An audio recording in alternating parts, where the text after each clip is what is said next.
చదువుకుంటేనే మనకు చదువు వస్తుంది. అంటే చదువు ఉడికి రావట్లేదు, మనం చదువుకుంటేనే చదువు వస్తుంది.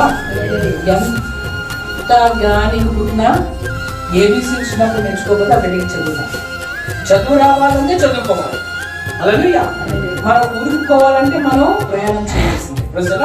అలాగే దేవునితో మనం కలుసుకోవాలి. దేవునితో మనం ఏం చేయాలి?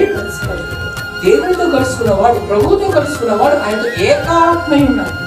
అంటే ఒకటే ఉంటాడు. ప్రజలా ఏకాత్మ ఎప్పుడవుతుందో దేవునితో కలుసుకున్నాం. ప్రజలా మీరు చూస్తున్నది ఈ బలుబు వెలుగుతుంది.